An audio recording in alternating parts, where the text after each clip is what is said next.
هشيو جدي ويسا سامحينو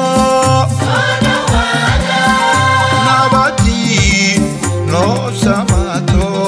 سادا شو أقول سوكيه ودا هشيو جدي ويسا سامحينو نبدي نو سماتو سادا شو أقول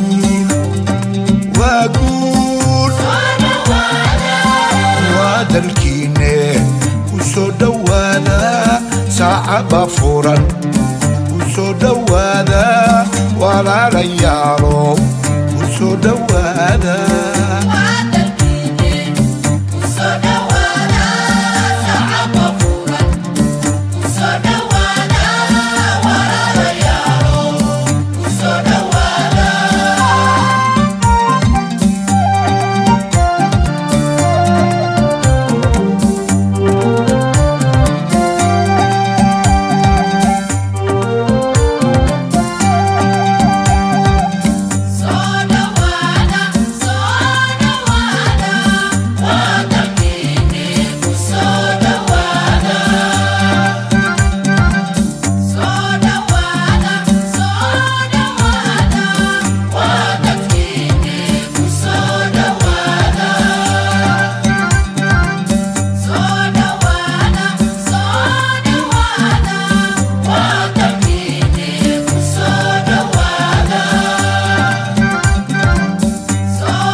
السلام عليكم ورحمة الله تعالى وبركاته.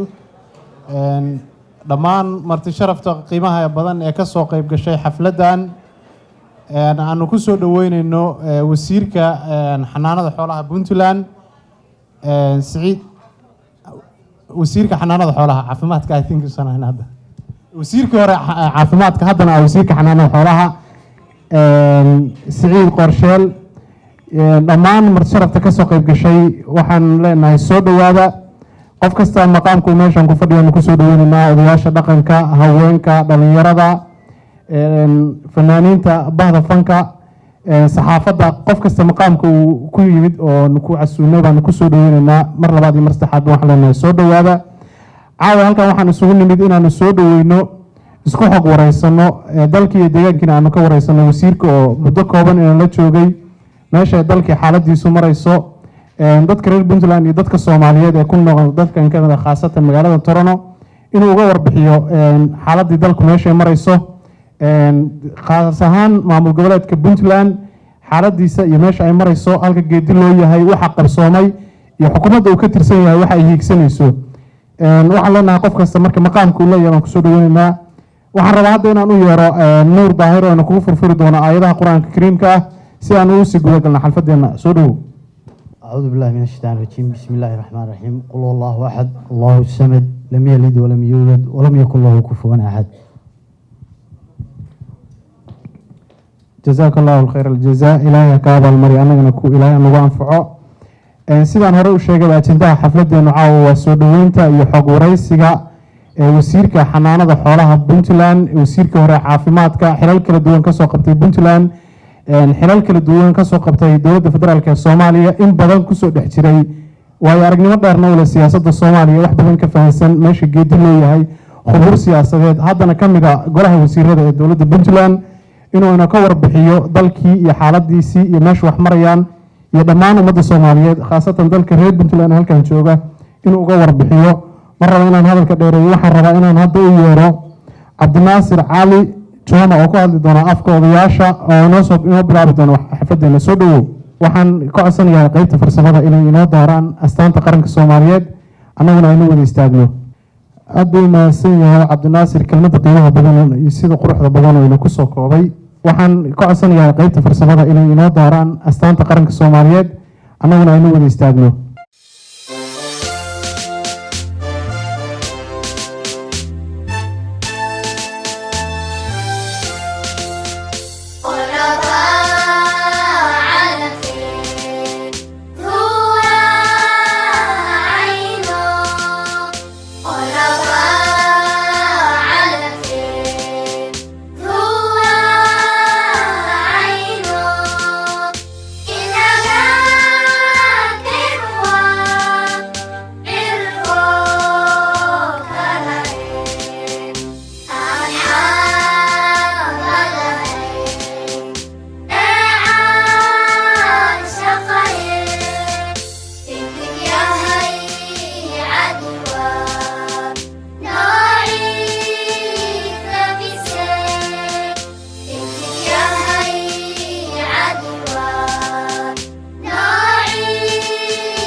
tiirkiisa sida quruxda badan ay ku soo gaabiyeen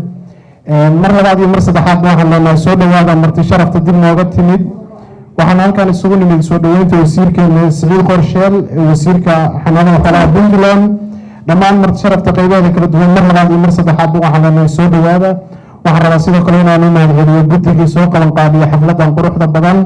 ee ugu horeeyay gudoomiyaha jaaliyadda Puntland ee magaalada Toronto محمود إسينكا تيمكيسا ياسمين محمود شرماكا حسين دمانتو أنا كل ريدين وحلا وما سنتين سيد قروح ذا بدن وبوسوا هذا سنتين برامج كان قروح ذا بدن معاوة هكا مسؤولين وحن ربنا هذا يورو مرة ربنا هذا الكبير وحن ربنا هذا يورو عبد الناصر علي جوما وقال دونا أفكار وياشا ونصب إنه برابطنا السلام عليكم ورحمة الله وبركاته دمانتي موان سلامي مدريال مدورين marka hore waxaan u mahadcelinayaa dadkii xafladatan isku soo dibirday oo soo qaybqaabay habeenkan quruxda badan aanu ku soo dhaweynayno Siciid Jaamac Qorsheel wasiirka xanaanada xoolaha ee Puntland Siciid waa nin reer Canada waa nin reer Toronto waa dadkii dhisay magaaladan aan hadda caawa joogno community-ga Soomaaliyeed qayb weyn ka soo qaatay waxaan se aad ugu sii faraxsanahay wuxuu noqday oo nasiib u yeeshay dadkii dib aqligii soo celiyay oo Soomaaliya ceel dheer ku jirtay dib uga soo saaray hadday noqon lahayd dowladda federaalka Soomaaliya iyo hadda meeqaamka uu joogo oo ah wasiirka ka tirsan dowlad goboleedka Puntland Siciid ku soo dhawaad magaaladaadii kusoo dhawo waddankaagii aad baan kugu farxsanahay caawa inaan halkan dib ugu koobno Siciid kolley qorshe badan baad noo haysaa u maleynayaa warbixin badan baan kaa sugaynaa xaaladda uu dalku marayo gaar ahaan Puntland marka waxaan qiyaasaya aniga halkan waxaa lagu yeeray inaan dadka soo dhaweeyo dad badan baa iga dambeeya hadal ku dheeraan mayo aad baan u farxsanahay reer Toronto mar walba sida aad u soo dhaweysaan martida noo timaada aad baan idinkaga mahadcelinayaa mar labaad waa mahadsantihiin ciise googooye oo asna ka mid ah waxgaradka reer Puntland ee magaalada Toronto si asaguna kelmadiisa halkan uga yiraahdo. السلام عليكم haddii hadalka waa laygu kediyey waxaan u imi meesha casho iyo ismaarta is arag marka ma malaysan inaan hadlaayo marka inaan ku hadlo kuma soo talagelin laakiin de waa munaasabad casho ah marka Saciid maxaa la yidhahdaa waa reer Toronto nin lagu magaalada qariib kuma aha waxa waa magaaladiisii laakiin de maxaa la daalama uu mas'uul noo yahay Soomaaliya noo jira waliba dowlad goboleedka Puntland waxaan soo dhaweynaynaa magacaas isagoo wata maxaa la yidhahdaa Saciid aniga qaraabana waa nahay marka intaqaana marka si gaar ah wuxuu iga istaahilaa inaan maartay u soo dhaweeyo marka waxaan leenahay Saciid ku soo dhaweeyo magaaladaadii maxaa la yidhahdaa anagoo ku hadlaynaa intii aan ka maqnay reer Toronto odayaashii iyo maamooyinkii iyo gabdhihii dhallinyaradii iyo everybody waa mahadsantihiin aad baa mahadsan tahay kelmadaada quruxda badan waa kaaga mahad celinaynaa mar labaad iyo mar saddexaad ba soo dhawaada waxaan leenahay wasiir Saciid soo dhawow halkan waxaan u joognaa soo dhaweynta iyo xog wareysiga wasiirkeena oo inuu ka yimid wadankii waxaan ognahay Puntland sanadkan waxay u dabaaldegtay 28 guuradii ka soo wareegtay aasaaskeeda markhaati waxaanu ka wadahay xukuumadda uu ka tirsan yahay wasiir qorsheel sanadkan cudud military iyo kaabayaal dhaqaale iyo horumar tiro badan inay soo bandhigtay aanu kulligan markhaati kana caawana asagiiba aanu la joogo xukuumadda afkeeda ku hadli doono inuu ka warbixin doono meelaha la hiigsanayo su-aalo badanna waxaan rajeynayaa in la weydiin doono waxaa caawa dha waxaan malaynayaa raggun baa hadlayay doorkii dumarkuna meesha kama marna waxaan rabaa inaan u yeero afka haweenka Xalimo Saacad oo ka hadli doonta haweenka madashan jooga inay soo istaagto iyaduna si ay kelmadeeda halkan uga jeediso. Assalaamu calaykum waraxmatullaahi wabarakaatu. waa salaamantihiin dhammaan kasoo qaybgalayaasha xafladda quruxda badan leh ee lagu sharifayo wasiir Saciid Qorsheel. waxaan ku salaamayaa mansabkiisa wasiir waxaan kaloo ku salaamayaa waa family member waa saaxiibka familigayga marka aad baan u faraxsanahay inaan ka soo qayb galay xafladan Saciid lagu sharifayo haddii aan u hadlayo dumarka ani caawa waxaan halkan u taaganahay gabadhaydii ayaa u ordaysa city councilor una socota ilaa iyo dee meesha ugu sarreysay ee Canada laga gaadho waxaa tiri I wanna be the Canada Ilhaan Cumar inaan noqdaan rabaa bay tiri marka gabadhaasaan rabnaa inaan u ololeyno community-ga halkan joogta inta badan way la wada socdaan laakiin Saciid baa rabaa wasiir Saciid baa rabaa inuu isaguna ogaado in ay aala u ordayso city councilor October 24 marka de gabadh baan u ololeynaynaa mar haddii halkan la keeno lagu dumarka u hadal aad bay mahadsan tahay Xalimo Saacad waxaan filayaa fariinta gaaban ay jeedisana bulshada Soomaaliyeed halkan joogta iyo inta maqan bay isgaarsiin doonaan oo lala baadi goobi doono fariinta ay gudbisay gabadhaasna kursiga insha Allah city councilka ee madasha ka soo teegisay dhammaan ummadda Soomaaliyeed si cid kasta kaalinta ay ka qaadan kartaa uga qaadan lahayd taas markaan intaa uga soo gudubno waxaan weli bartanka kaga jirnaa xafladeena soo dhaweynta wasiir Qorsheel wasiirka xanaanada xoolaha Puntland wasiirkii hore caafimaadka Puntland xalal kala duwan ka soo qabtay dowladda Puntland ilaa iyo dowladda federaalka ee Soomaaliya haddana ka mid ah xukuumadda Puntland ee talada haysa waxaan leenahay mar labaad iyo mar saddexaad ba soo dhaweey wasiir kolay bulshada reer Puntland ee nolosha fadhida iyo bulshada Soomaaliyeedba caawa indhahooda dhankaaga ay soo eegayaan dalkii iyo meesha xaalad maraysa inaad uga warbixisid wixii su-aalaha ay qabaan aad uga jawaabtid intaa markaan uga gudbo waxaan rabaa inaan u yeero Boqor Ahmed Kiikoor oo ka mid ah xuqaasha reer Puntland ee dalkan Canada haddii uu joogo inuu isagana soo istaago waa jeclaan lahaa soo dhawo boqor. بسم الله الرحمن الرحيم الحمد لله رب العالمين ثم الصلاة والسلام على رسول الله marka hore waxaan aad u salaamayaa jaaliyadda reer Puntland oo aan caaw u maleynayo cidna aysan maqnayn waxaan sidoo kale aan aad rabaa inaan uga hadlo jaaliyadda Puntland Association oo ah dadka halkan soo qabanqaabiyey ururkan waa urur cusub sidaad u socotaan annagoo dhanba inaan garab istaagno ayaan u baahannahay wasiir jaaliyaddan Puntland oo hadda la aasaasay oo halkan ragga halkan soo qaban qaabiyey runtii waxa weeye intaa timid iyo waxaan u maleynayaa isbuucan aad joogtay inay ku soo dhaweeyeen oo meel kastana ay ku mariyeen annagana waxa weeye aad baan ugu mahadinaynaa jaaliyaddan aad baan ugu mahadinaynaa waxaan rabaa inaan wax yar xuso wasiirka anugu dee waxaan isla ahayn reer garow aan isla ahayn waana wasiir muddo dheer soo shaqeynaya waxaan u maleynayaa 9 goor baan u maleynaya wasiir noqday caawana waxaa weye reer Toronto oo ah deegaankiisii nin aad iyo aad u yaqaaniin booqashadiisana markii koowaad iyo markii labaad ma ahan intuu wasiirka ahaa soo booqday waa soo dhaweynaynaa warbixintiisana waa sugaynaa annagu waxaanu nahay jaaliya isku duuban saad ula socotid waxa weeye annaga jaaliyadeenna intaad guddigii gurmadka calmiska ku jirtay halkan annagoo is abaabulay waxaanu ka aruurinay lacag gaaraysa $100,000 baan u maleynayaa waan isku duubneen sidii baan isugu duubannahay waagaasna waxa weeye wataan halkan kaa soo wacnay oo aan ku niri jaaliyadda habeenii maalin kama harsan dagaalka intuu socday insha allah warbixintaada ku darsan doontaa arrimihii dagaalka meeshuu marayo iyo guulaha laga gaarayna waa noo sheegi doontaa haddii aan leedmo iyo waxyaalaha horumarka socda anigu hadal kusii dheeramaayo laakiin waxaan jeclahay jaaliyadda guud ahaan inaanu warbixin aan siiyo oo ah jaaliyaddan cusub oo Puntland Association oo halkan Toronto ah charterkeeda ah in lala shaqeeyo oo la garab istaago waa jaaliyad cusub oo dhawaan la unkay maxamuud iyo labadiis gudoomiye Yaasmiin Maxamuud oo halkan nagala jooga iyo intii kale tiimka halkan jooga waxa weeye in la garab istaagaan taasaan baaqaasaan diraya insha Allah waxaan kaloo sidoo kale aan jeclahay runtii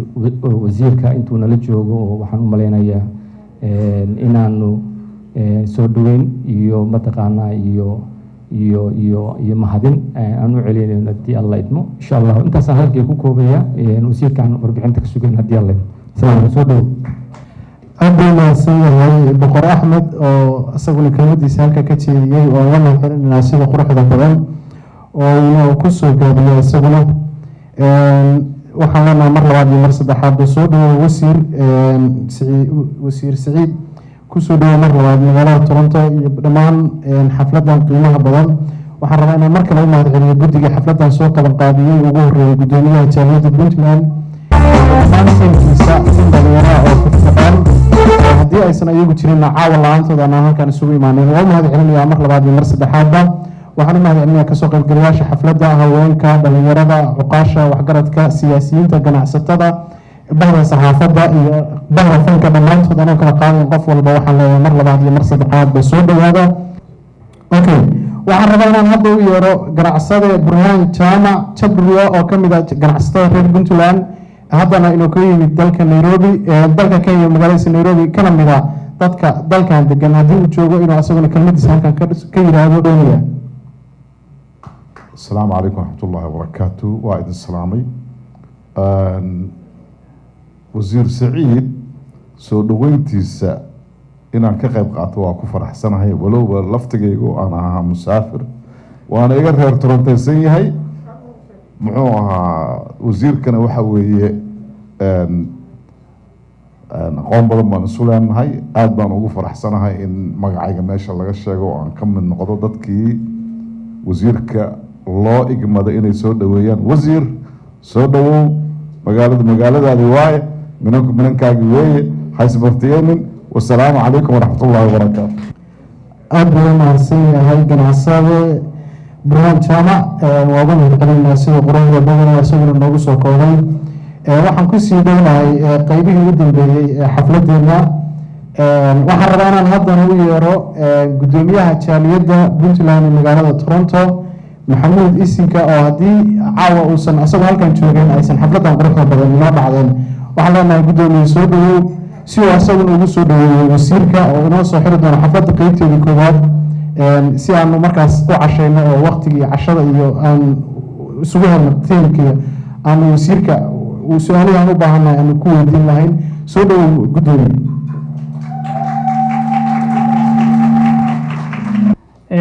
aad iyo aad baan usoo dhaweynayaa dhammaan martisharafta qiimaha halkaan timaaday caawa na sharaftay baaqayaygii aqbashay. dhammaan waxaan u mahad celinayaa qof walba masabkiisa iyo maqaamkiisa oo caawa halkaan nala jooga. ugu horeeya wasiirkeena wasiir Saciid iyo dhammaan martida kale ee sharafta leh oo qof walba miisaankiisa uu ku leeyahay halkan. si gaara odayaasha, gabdhaha sharafta leh, maamooyinka iyo dhammaan ganacsatada nala joogta Toronto iyo inta martidana waa intaba runtii aad iyo aad baan ugu faraxsanahay inaan iga soo qayb galo, inagu soo dhaweeyo cashadan sharafta leh oo u sameynayno wasiirkeena qiimaha leh. bacda salaam iyo soo dhaweyn jaaliyadda Toronto kale waa ka warhaysaan dhammaantiin. muhiimadoodu waxa waaye waa shaqadan haddeer oo kale in markii loo baahdo sidaan oo kale inay u asturaan, soo dhaweeyaan, sharfaan reer Puntland iyo dhammaan Soomaaliya oo dhan. sidaa darteed waxaa loo baahan yahay wadajir, midnimo iyo garab istaag. jaaliyadda la garab istaago, laga shaqeeyo,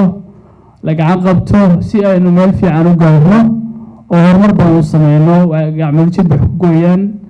haddii aynu noqonin dad isku xiran oo runtii aada isu garab istaaga, wax badan baan sameyn karnaa. marka muhiimaddu suu sheegay boqorku way intaasi ku kooban tahay. wasiir kolley wuxuu faahfaahin badan bina siin doonaa insha allah. si gaara waxaan ugu mahad celinaynaa mar walba runtii ciidamadeena geesiyaasha leh, sharaftii leh, shaqaday qabteen, ciyaalkii ay ka tageen oo aan ummada ayna ogaano muhiimadda ugu weyn oo jaaliyad sameyso taasaa ka mid ah. marka sidaa darteed mar walba inaan xasuusaano taas waa lambarkeena koowaad oo aynu runtii aada iyo aada uga warhayno. waa ogtiin ilmo badan baa aabbayaashood waayey dagaalkii caalamiskeed oo runtii annaga aan runtii guddoonsiinay madaxweynaha bilad sharafeed geesinimo oo runtii uu dagaalkaas dagaal adag buu ahaa. saa wada ogtihiin nin yar baana ku dhiiran kara oo shaqada qaban kara. sidaa darteed mar kale Puntland waxaa loo baahan yahay midnimo iyo garab istaag iyo inay ka warhayaan mar walba dowladooda. si gaarana waxaa u mahad celinaynaa wasiirkeena oo runtii meel fog nooga yimaaday si uu warbixin loo siiyo, su-aalo looga weydiiyo insha allah. isagaan runtii u daynayaa wixii ku saabsan arrimahaas. haddana waxaa rabaa inaan kusoo dhaweeyo wasiirka wasiir Saciid. wasiir soo dhawow. reer Toronto oo halkan caawa joogta inaynu ku salaamo salaanta islaamka. assalaamu calaykum waraxmatullaahi wabarakaatu. bacda salaan sharaf bay ii tahay hadda runtii ragga qaarkiina waa ka dhawaajiyeen. anigu marna marti ma ihi, marna waa mar haddaan hawl ku maqanahay meel aan jiro idinka yara maqanahay. imaashaha aan ini imi waa qaab marti oo kale ah, laakiin meeshaan aynu nimi badankeenu 91kii ilaa hadda rag xoogaa naga soo horreeyay waa jireen 2 group, qaar 72kii yimi badankii allah u naxariistay, qaar badan odayaalaha waa jireen, qolo 88 iyo 90kii yimina waa jireen, laakiin 91kii wixii ka dambeeya dadku u badnaa. marka raacaasaan ahayn. marka waxaan leeyahay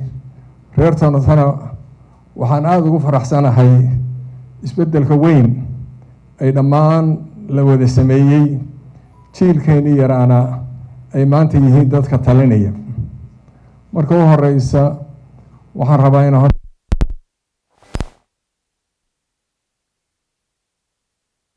ugu horeeyo madaxweynuhu Saciid Cabdulaahi Deni iyo madaxweyne ku-xigeenka Logotor iyo guddoomiyaha baarlamanka iyo golayaasha. sababtoo ah sanadkan 28 guurada si gaara loo xuseeyey dalkana gudihiisana waad aragteen iyadoo ay socoto wixii maxuu ahaa ama ha noqoto dib u habeyn ama safayn ha noqoto dalka sida khaladka ah dadkii la khalday ama si gaara oo iyagu isu biday inay waxdedejiyaan oo ay ku qaataan si khaldan oo xukun ah in muxuu ahaa isla mar ahaantii dowladduna shaqadeedii iyo dabaaldegii oo ciidamada ha noqdeen intii ciidanka dabaaldega ka qayb galay inta kalena shaqay ku jireen oo nin walba wuxuu joogay gobolkiisii ama buuro ha noqdeen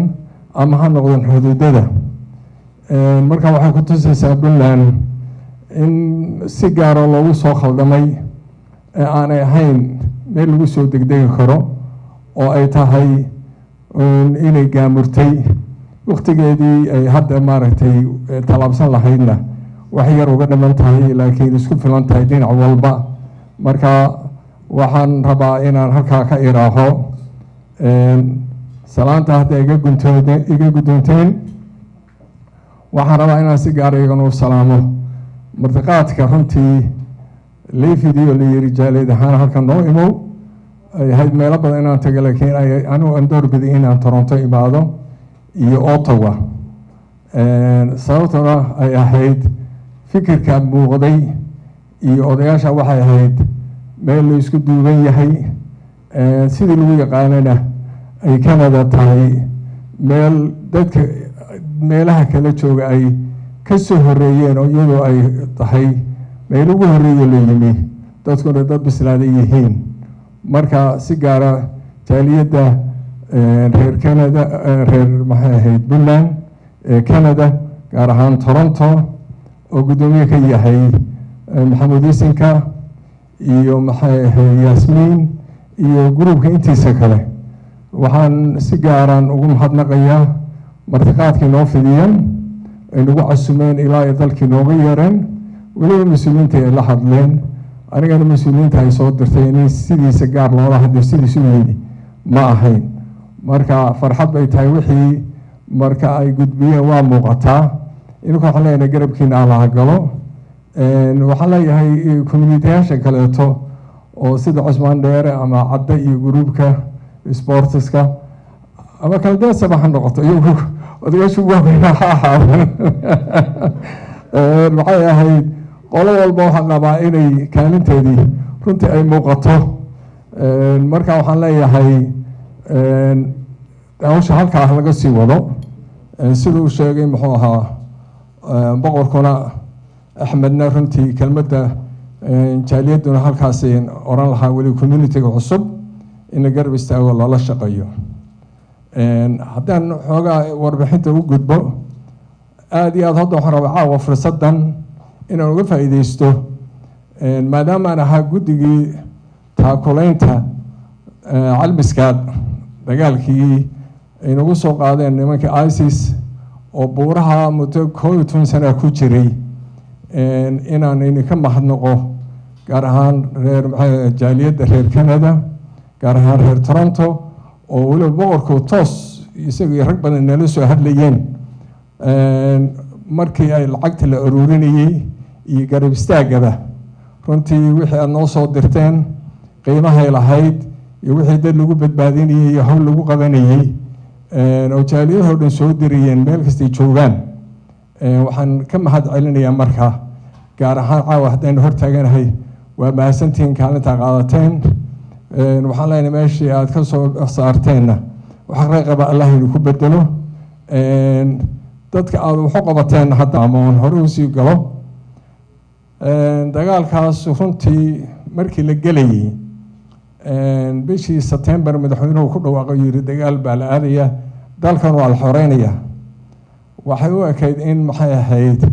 dadku si badan aanay u fahmin waxa meesha ku jira waxa noqotay xilligaas madaxweynuhu waa guuray magaalada la yaraa Carmo u guuray mas-uuliyiintii markaa shaqada la qabanaysay aniguna ka mid ahaa wasaaradda markaa caafimaadkan joogay waa guurnay oo halkaasaan u guurnay ilaa iyo December 31 waxaanu deganeen Carbaan deganeen diyaar garow baa lagu jiray waxa loo diyaar garoobay inuu kaasi loola dagaalamay ciidamada la soo aruurinayay qalabkii la soo aruurinayay waxaa wixii caafimaad ku saabsan isgaarsiin wixii ku saabsanaa markay diyaar noqotayna waxaa noqotay in dagaalka toos loo aado intaan la fogaanba meesha u horreysay oo la degay oo la joogay waataad ogeydeenoo yar ahayn intaan ciidamadu dagaal qaadin isku qarxiyo waataad ogeydeenoo dagaal ay kusoo qaadeen isqarxisa weliba maalinta 11 ajnabi ah baa lagu dilay waa maalintii la ogaaday inaanay ahayn dadka wixii la sheegayo wax dhaba dadka ka yimid Ciraaq iyo Syria oo ku soo dagaalamay inay dalka joogaan halkaas hadda dagaalka bilaabmay dagaalkii ilaa iyo buuraha aragteen baa la isla koray waxaana runtii ay noqotay in meel kasta guud kasta laga saaro dagaalkuna malaha sanad markuu socday dhaawacay dhimasho waa lahayd dagaal haddii la aadana dhimasho lagu talagelaya dadkii inoogu qiimo badnaa inaga dhaawacmay inaga dhintay saasay tahay haddana wax allaale wax dib looga soo noqdo ma jiro hore loo sii socday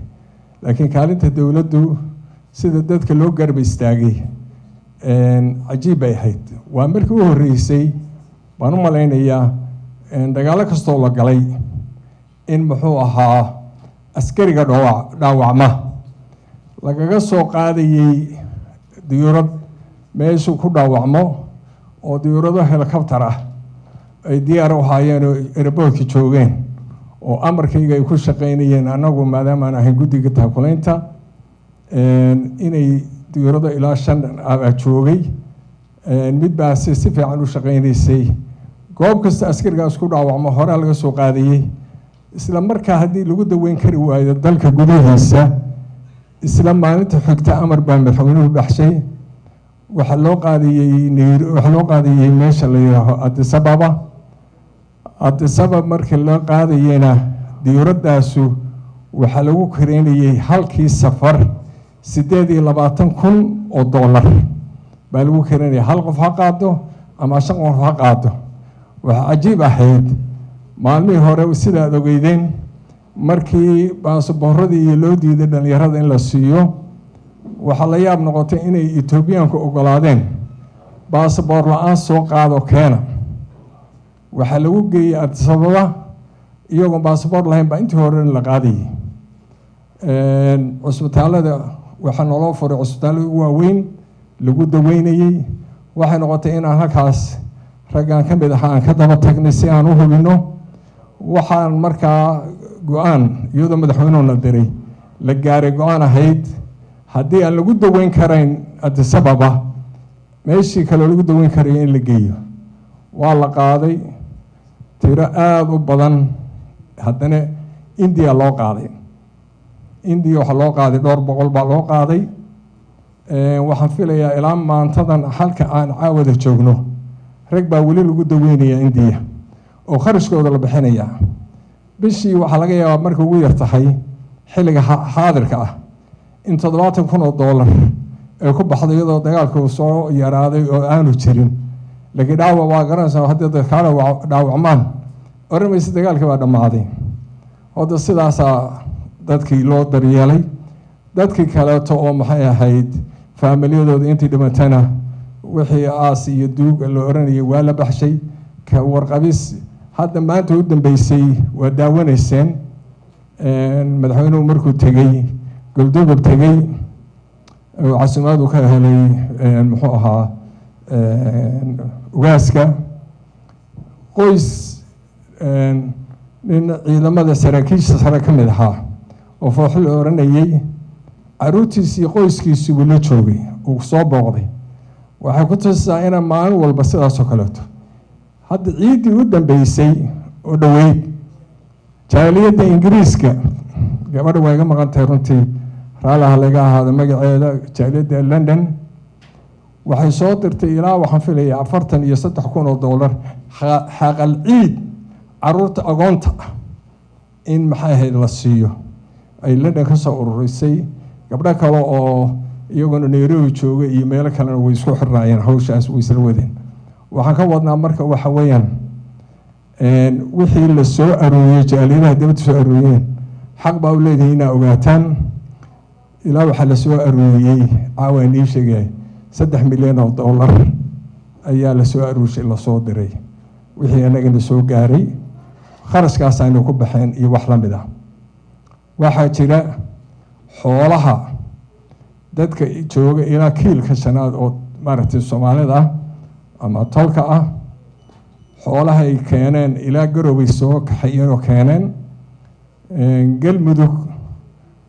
xoolo iyo raashin iyo wax walba waa keeneen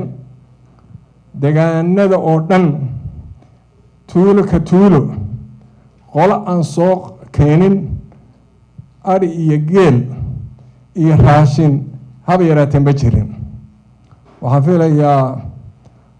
dhowr iyo ilaa 20,000 oo ari amalaha waa gaarayay ariga la keenay geelu ilaa 6,000 waa gaarayay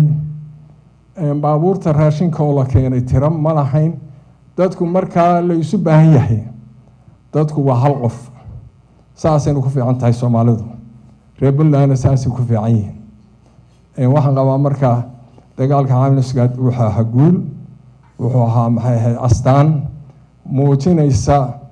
in muxuu ahaa dalka lagu soo duulay haddaan maalintaas laga hortagi lahayn oo go'aanka madaxweynuhu aanu gaarin oo waliba aanu nagu horkicin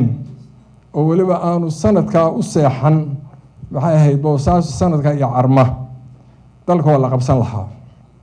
waxaanu ku garanayaa sidaas qorshooyinkii la helay waxa ka mid ahaa bishii Juun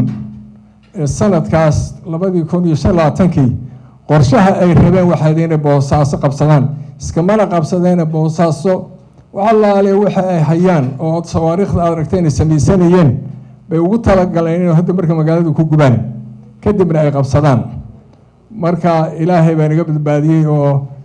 talada la helay iyo geesinimada ayaa dalka lagu badbaasho lagu qabtay saasaana dalku intii ku socday haddaan dagaalka runtii halkaa aan ku yara dhaafo waxaan marka ku darayaa arrimaha socda oo ah xagga siyaasadda haddaan xoogaa sii taabto in badan buuq baa la sheegaa laakiin inta badan waxay ahayd dadku waa la isu dulqaadanayay waxaa la lahaa waa wiilasheen iyo bal haloo kaajo bal hala sugo laakiin waxay noqotay aakhirkii in go-aan la gaaro go-aankuna ay noqotay inay dalku yeesho hal dowlad oo 2 dowladood aan ka talin ciidamo dowladdu leedahay ciidamo kale aan ka talin ama lagu arag technical dowladdu leedahay technical aan ku socon qodobkaas oo qaraar ahaa oo madaxweynuhu soo jeediyay golahuna la qaateen way waxa lagu dhaqaaqay waana kamira dalkiisii maanta aanay jirin ciidamo dowladda maaha ciidamada kale aan Puntland joogin baabuur ciidanku leeyahay oo la yaqaan ma baabuurka aanu ku soconayn marka halka waxaad moodaa iyaduna inay saxday oo baasho ay ku saxantay in muxuu hal dowlad kaliya ee meesha ka talinayso hadda xagga horumarka haddii aan yara taabto dalku jidadka la dhisayo tiro ahaan Boosaaso ilaa Gaalkacyo wadada la marayo waxaan filayaa wax yar oo hadda Gaalkacyo dhexdeeda ka dhiman maahaane wadadu way seestaa toos baawrka ka qaadatid meel kasta wax ku tagaysaa adigoon wax xagteen jirin god yarna aan ku dhicin wadada way iska laami is haysto laga shaqeeyay ay tahay dhinacan marka degada Garacad iyo durdibi meesha la yiraahdo xuduudka Itoobiya ah oo muxuu ahaa Galdogob loo sii maray Galdogob iyo xuduudku ilaa 6 kilomitir meelahaas isku jiraan waxa waa iska laami wada la sameeyay carakaawo fiican oo laami aan ka dhicin mustaqbalkan laami noqonaysa oo loogu talagalay Itoobiya iyo degadu inay isugu xidhmaan waana isku xidhantay si caadi ah u maraysa oo fudud horkaca kale oo ka socda aad buu farabadan yahay hadda labada degadood degada Boosaaso maalmadhood aad maqlayseen waa waxba lagu kordhiyay oo qayb baa lagu kordhiyay waana sii socota aaga ka horeeyo dhanna waxayaan waa la habaynayaa degad casri ah noqonaysa marka waa iska ganacsiguna waa jecel yahay had iyo joor inuu yidhaaho wixii la samaynaya hala sameeyo laakiin yaa waxba aniga lay weydiinin oo dheeraad ah intii yareed aad maqlaysa intaas iyadana waa la xaliyey cabaar markii maaragtay la wada hadlay go-aanka wuxuu noqday in la isfahmo oo degada ay shaqayso marka Garacad laba degadood oo weyn airportadana sida aragteen Kangarow iyo Boosaaso oo de safarada ku wada tagtaan intiina halkan fadhida iyo in la midab waxaan wanayaa in wadanku leeyahay maanta airport fiican gaalkacyo dhinay iyo muxuu ahaa magaalooyin kale gaalkacyo keedina hawshiis waa socotaa maxay ahayd ka Goldogob ku yaala ka Baran ku yaala ka Qardho ku yaala intuba daily operation ayay ku shaqaynayaan oo airport waa leenahay kala to aan laamiga ahayn laakiin u dhigmo oo iyaguna shaqo ka socoto waxaan markaan qabaa guud ahaan dalku amnigiisu waa fiican yahay dhaqaalihiisu waa fiican yahay muxuu ahaa horumar xoog leh baa socda waxa uu loo baahan yahay marka in la ogaado dalku maalgashi buu rabaa dadku inay wax gashadaan hadda waayir weydoo ay yimaadeen qolooyinka Mareykanku shirarkoodii anigu kuwii hore waa ka qayb galay kii ugu dambeeyay maahan runtii waxay jecel yihiin in ay dalka ay ganacsi xoog leh ay ka bilaabaan hadday noqon lahayd shidaalka la qodayo hadday noqon lahayd dhinacan kale to maaragtay wixii macdan ku saabsan waxay markii codsiyaal ay ka hadleen wax ka mid ah in muxuu ahaa systemka bankinka ah inaynu isla fahanno heerku gaarsiisan yahay iyo shatiyada iyo waxaas oo dhan marka ganacsi baa kolley dhowaan Mareykanku dhinaciisa waa inagu soo biiray waana imaan doonaa shaqadan waa fiican tahay baddana waxaan malaynayaa in xoog kalluumaysiga runtii la rabo in wax weyn laga qabto oo dowladda culays saartay oo ay tahay wasaaradda kalluumaysigu waa ku filnaan kartaa dalka dhaqaalaheeda beeraha hadda ka jiraan aad u mudan yihiin haddaan xagga xoolaha nirahnana xoolaha hadda sanadkan baxaa waa ka badan yihiin sanadihii hore wixii dhoofi jiray suuqu aad buu xaam u yahay u fiican yahay waxaan ka baqaynaa xoolaha sida loo wadaba in muxuu ahaa ay xoogaa yaraadaan maxjarada xoolaha hadda mudug oo kale ilaa dhowr ba hadda ka dhisan hadda dhinacan Garacad laba waaweyn baa hadda laga dhisay xaggan muxuu ahaa Qardho agteeda mid baa hadda ka dhisan muxuu ahaa Dar es Salaam iyo xaggan mid baa jira Boosaaso afar baa jira maxjar marka waa aragtaa in xooluhu marka dhaqdhaqaaqoodu aad iyo aad u fiican yahay ganacsi fiican xoog leh uu jiro xaggan dhismaha waa aragtaan waxa dhismo oo ka socda magaalooyinka intaas waxay ku dhismayaan haddaan inii waramo waxaa laga yaabaa inaad tanaawaniibaho dowladdiinu waxa aad sheegaysaan ma waxbaa dheeraad ku ah maya maxay tahay dadka korontada iyo biyaha labadaba guri kastaba biil kastaba min $1 baa saaran halka $1 ayaa guddiyo loo sameeyay sheekh Yaasiin soo ma joogo rag badan oo ka markhaati kacaya howlahan aad xoogaa la abaajooga injineer Abshir Baabaji oo run macnaha waxaan ka wadaa halka $1 baa lagu dhisaa jidadka aad aragteen quruxda leh intaas waa wax aan hadda dibad laga keena maaha waa wax dadkii laga aruurshay oo dadkii ay garteen faa'iidada marka arkeen iyaga qof hadda ka hadlaya ma jiro biil kasta oo la keeno $1 la socda wuxuu qiimo ku fadhiya haba yaraata ma jiro laakiin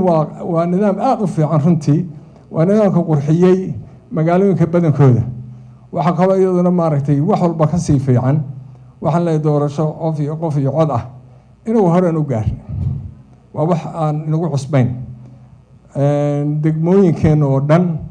konsolada oo dhan kulli doorasho ayaa ka dhacday meeyarada oo dhan waa la doortay meeyar la magacaabo ma jiro marka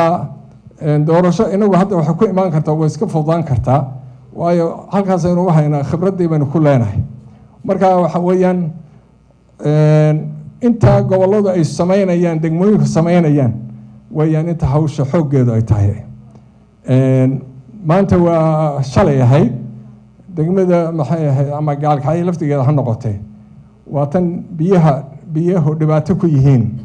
biyo saarku wala anagu dhib baan ku qabnay markaan wasiirka caafimaadka ahaa cusbitaalka waa meelaha biyuhu fadhiistaan meel loo saarana ma lahayn